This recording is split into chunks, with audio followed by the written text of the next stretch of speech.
Singapore will impose what it calls appropriate sanctions and restrictions against Russia for its invasion of Ukraine. That's even as it reiterated the country upholds principles instead of choosing sides in times of conflict. In his ministerial statement to Parliament, Foreign Affairs Minister Vivian Balakrishnan says Singapore must also be able to defend itself to deter aggression. Leong Jiayu tells us more. Singapore isn't taking sides in the Russian invasion of Ukraine, but its stance is clear. Russia's invasion of Ukraine is a clear and gross violation of the international norms and a completely unacceptable precedent. Though Singapore has rarely acted to impose sanctions on other countries in the absence of binding United Nations Security Council decisions or directions, it will do so given the gravity of the situation. These include imposing export controls on items which can be used directly as weapons in Ukraine, and blocking certain Russian banks and financial transactions connected to Russia. While these will come at some cost and implications, Dr. Balakrishnan says Singapore's actions will be consistent with its principles of independence, sovereignty and territorial integrity.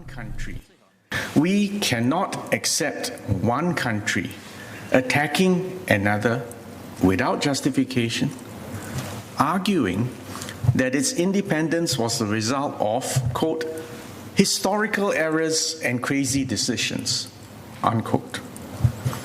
Such a rationale would go against the internationally recognized legitimacy and the territorial integrity of many countries, including Singapore.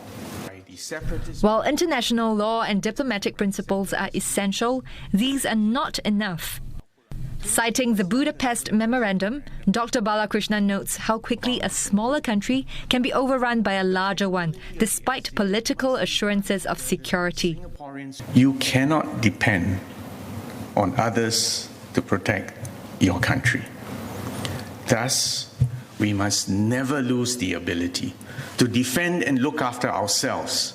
And this is why Singapore has invested consistently to build up a credible and strong SAF, and to maintain national service as a fundamental element of our nationhood. But for successful deterrence, the resolve to defend oneself is as important as its ability to do so.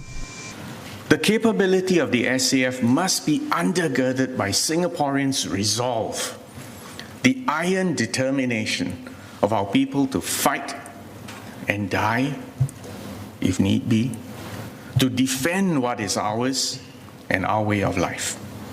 Without such capability and resolve, no amount of diplomacy can save a country. Calling for safe, unhindered access to humanitarian aid, Dr. Balakrishnan notes, both the Singapore government and Singapore Red Cross have pledged $100,000 each to support affected communities. There are at least 9 Singaporeans still in Ukraine. The Foreign Affairs Ministry is in touch with most of them.